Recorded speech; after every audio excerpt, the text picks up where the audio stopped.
ॐ भूर्भुवः स्वः तत्सवितुर्वरेण्यं भर्गो देवस्य धीमहि धियो यो नः प्रचोदयात्। जय श्री राम मेरे सनातनी बंधुओं। आइए इस सनातन रूपी वृक्ष के जड़ों को सिंचित करें और इसे पुष्पित और पल्लवित करें और इसे इतना विराट और शक्तिशाली बना दें कि हमारे आने वाले वंशज अपने पूर्वजों पर गर्व कर सकें तथा विधर्मियों से अपनी रक्षा भी कर सकें। ये विधर्मी शक्तियाँ हजारों वर्ष से हमारी सभ्यता और संस्कृति को नष्ट करने का अथक प्रयास कर रहा है। यह वाल्मीकि रामायण कोई धार्मिक ग्रंथ नहीं है, बल्कि ये हमारे पूर्वजों का गौरवशाली इतिहास है। जो समाज अपने पूर्वजों का गौरवशाली इतिहास भूल जाता है वह नष्ट हो जाता है। इसलिए इसे हर एक सनातनी बंधुओं को अध्ययन करना चाहिए। पिछले अंक में हम लोगों ने अध्ययन किया कि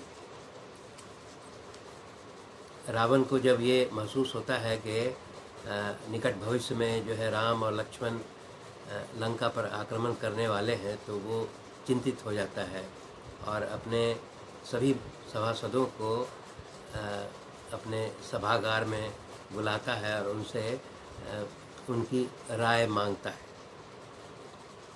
जिसमें सभी सभासद जो है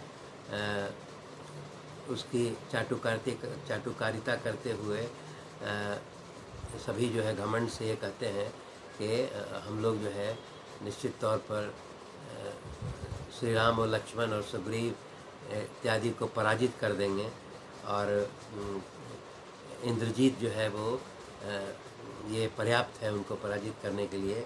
और इस तरह की सलाह सभी उसके सभासद देते हैं। एकमात्र जो है वो विभीषण सलाह देते हैं कि क्योंकि आपने सीता का हरण कर लिया है और अगर आप चाहते हैं कि हमारा पूरा राक्षस कुल जो है वो सुरक्षित रहे, तो आपको सीता उन्हें ससम्मान लौटा देना चाहिए। रावण विभीषण की बात सुन करके सभा से वापस लौट करके और अपने राजमहल में चला जाता है। इस अंक में हम लोग युद्ध कांड के 10वें, 11वें, 12वें और 13वें सर्ग के बारे में अध्ययन करेंगे। अगले दिन वो स्वयं रावण के राजमहल में जाते हैं। रावण के राजमहल में जा कर के और वो रावण को जो है महाराज की जय हो कहते हुए उनका अभिनंदन करते हैं, प्रणाम करते हैं। रावण उन्हें उचित आसन पर बैठाता है। इसके पश्चात विभीषण रावण को कहने लगते हैं कि जब से जनक नंदिनी सीता का यहाँ हरण करके लाया गया है, तब से लंका में जो है काफ़ी अशुभ और अमंगल सूचक जो है वो अपशकुन हो रहे हैं। वो बताते हैं कि मंत्र द्वारा जो है आग को जलाने पर वो ठीक से आग नहीं जलता है। इसके पश्चात रसोई घरों में अग्निशालाओं में और वेदाध्ययन कक्ष में जो है वो सांप देखे जा रहे हैं। इसके अलावा हवन सामग्री में भी चींटियाँ लगी हुई दिखाई पड़ रही हैं। गायों का दूध सूख गया है। बड़े बड़े गजराज जो है वो मद रहित हो गए हैं। घोड़े जो है पूरा ग्रास खाने के बाद भी वो हिनहिनाते रहते हैं। गधों, ऊँटों और खच्चरों के रोंगटे खड़े हो जाते हैं। उनके नेत्रों से आंसू गिरने लगते हैं। कौवे झुंड के झुंड एकत्र होकर के कर्कश स्वर में काँव काँव करने लगे हैं। उसके बाद झुंड के झुंड गिद्ध जो है वो मंडराने लगे हैं। सियारिन जो है वो आकर के राजमहल में अमंगलकारी शब्द निकालने लगी है। मांस भक्षी पशु ज़ोर ज़ोर से चित्कार करने लगे हैं। इसलिए वो विभीषण बताते हैं कि इस प्रकार का जो अपशकुन हो रहा है उससे उन्हें लंका पर जो है वो विपत्ति दिखाई पड़ रही है। इसलिए वो कहते हैं कि सीता के अपहरण से ये सब जो है अपशकुन जो है पूरे राज्य में हो रहा है। इस पर लंका पति रावण जो है वो गर्व से कहता है कि मुझे तो इस प्रकार का कोई भय प्रकट नहीं हो रहा है, और वो घमंड से फिर कहता है कि इंद्र इत्यादि देवता भी अगर रामचंद्र और लक्ष्मण को मदद करेंगे तब भी वो सीता को वापस नहीं करेगा। इस तरह का अभिमान से वो कहता है। इसके पश्चात वो कहने लगता है कि सीता के प्रेम में वो उसके काम से वो मोहित हो गया है, और उस काम पीड़ा में मैं जो है वो रावण बताता है कि मैं पूरी तरह से इसमें प्रभावित हो गया हूँ। उसके बाद वो फिर अपने सभी सभासदों को जो है वो अपने राज्यसभा में पहुंचने का आदेश दे करके और राज्यसभा की ओर जाता है। इसके पश्चात वो राज्यसभा में वो उसकी विशाल राज्यसभा है जो विश्वकर्मा के द्वारा बनाया हुआ है। वहाँ नीलम से बना हुआ उसका जो सिंहासन है, जिस पर कि वो पर्यंक नामक मृग का चर्म जो है उस पर बिछाया हुआ है, उस पर मसनद भी रखा हुआ है, उस पर वो बैठ जाता है। और बैठने के पश्चात जो है वो सभी सभासदों को उचित स्थान पर बैठने का आदेश देता है।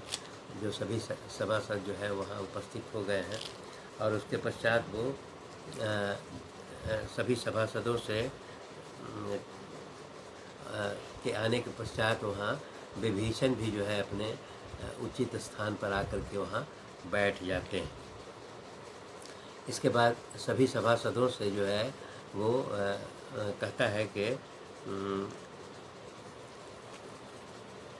सभी सभासदों से वो कहता है कि मैंने जो है एक विषय पर जो है इस पर विचार विमर्श करने के लिए ये सभा बुलाई है। वह यह कहता है कि चूँकि हमारे भाई कुंभकर्ण जो है उस समय पहले जो है सोए हुए थे, अब वो जाग गए हैं, इसलिए वो इस समय एक महत्वपूर्ण विषय पर उनके साथ और एवं अन्य सभासदों के साथ विचार विमर्श करने के लिए ये सभा उन्होंने बुलाई है। और उसके पश्चात वो बोलते हैं कि सभी सभासदों से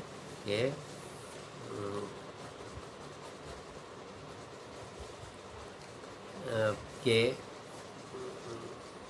मैंने जो है दंडकारण्य से श्री रामचंद्र जी की पत्नी सीता को हरण कर लिया है, और क्योंकि वो सीता जो है मेरे सैया पर जो है वो स्वेच्छा से आने के लिए तैयार नहीं है, इसलिए वो सीता के प्रेम में काम से वो मोहित होकर के, और वो उसका हृदय जो है हमेशा व्याकुल रहता है।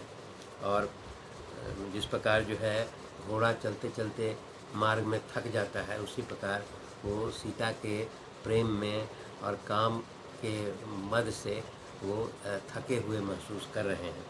इसीलिए वो सभी सभासदों से कहता है कि आप लोग विचार करके और इस तरह का सलाह दीजिए कि क्या ऐसी कार्रवाई की जाए जिससे मुझे सीता लौटाना नहीं पड़े और वो राम लक्ष्मण एवं सभी वानर सेना का वध किया जा सके।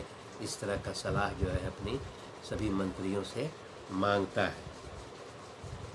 वो ये कहता है कि आप लोगों का सलाह जो है बहुत महत्वपूर्ण होता है और मुझे आशा है कि मैं निश्चित तौर पर राम और लक्ष्मण पर विजय प्राप्त कर लूँगा। इस तरह का बात वो कहता है। इस तरह की बात जब कुंभकर्ण जो है वो जब रावण के मुख से सुनते हैं तो वो बहुत क्रोधित है और क्रोधित होकर के कहते हैं कि तुमने ये छल पूर्वक छिप कर पर स्त्री हरण का कार्य किया है, यह तुम्हारे लिए बहुत अनुचित है। इस पाप कर्म को करने के पहले तुम्हें विचार कर लेना चाहिए। वो यह कुंभकर्ण बोलते हैं कि जो कार्य विचार करने का कार्य जो है वो कार्य करने के पहले करना चाहिए था, उसे तुम जब सीता का हरण किए हो तो उसका विचार विमर्श उसके पश्चात कर रहे हो। इसलिए वो ये बताते हैं कि तुमने ये अनुचित या अनैतिक कार्य किया है। कुंभकर्ण जो है वो रावण को बहुत भला बुरा कहते हैं और कहते हैं कि तुमने बिना भावी परिणाम का विचार करते हुए तुमने दुष्कर्म किया है और जैसे विष मिश्रित भोजन करने वाले प्राणी का प्राण हर लेता है, उसी प्रकार श्री राम जी तुम्हारा वध कर देंगे। इस तरह की बात प्रारंभ में जो है वो कुंभकर्ण रावण को कहते हैं।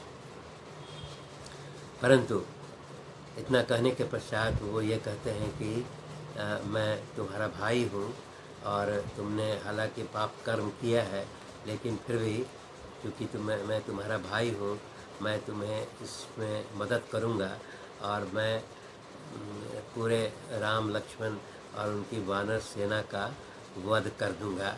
इस तरह का आश्वासन कुंभकर्ण जो है रावण को देते हैं। इसके पश्चात यहाँ पर एक महाबली महापार्श एक राक्षस वहाँ पर हैं। उन्होंने सलाह दिया, उन्होंने कहा कि कोई व्यक्ति अगर हिंसक पशुओं और सर्पों से भरे हुए दुर्गम वन में जाकर पीने योग्य मधु प्राप्त कर लेता है, परंतु वह मधु को पीता नहीं है, तो उससे बड़ा बेवकूफ़ कोई नहीं है। इस प्रकार की बात कह करके वो महाबली महापार्श जो है वो रावण को ये सलाह देते हैं कि आप जो है सीता से ज़बरदस्ती उसका समागम उसके साथ करें और उसका उपभोग करें। इस तरह का वो सलाह रावण को देता है। इस पर रावण जो है वो बताता है कि एक बार की बात है कि एक पुंजिक स्थला नाम की एक अप्सरा थी। वो ब्रह्मा जी के पास से गुजर रही थी, उनके आश्रम की ओर जा रही थी, तो उसने जो है उस अप्सरा पुंजिक स्थला के साथ ज़बरदस्ती समागम किया था, शारीरिक संपर्क किया था। और इसकी जानकारी जब ब्रह्मा जी को हो जाती है तो ब्रह्मा जी ने उन्हें श्राप दिया था। ब्रह्मा जी ने ये श्राप दिया था कि अगर भविष्य में तुम जो है किसी पर स्त्री के साथ बिना उसकी इच्छा के अगर बलात् उसके साथ समागम करोगे तो तुम्हारे सिर के सैकड़ों टुकड़े हो जाएंगे। इस प्रकार का श्राप जो है वो ब्रह्मा जी ने मुझे दिया था। इसीलिए रावण ये बताता है कि उस श्राप के डर से जो है मैं सीता के साथ जो है बलात् समागम नहीं कर सकता हूँ और उसको अपने सैया पर नहीं ला सकता हूँ। इस प्रकार वो इस राक्षस राज के सलाह को ठुकरा देते हैं। धन्यवाद।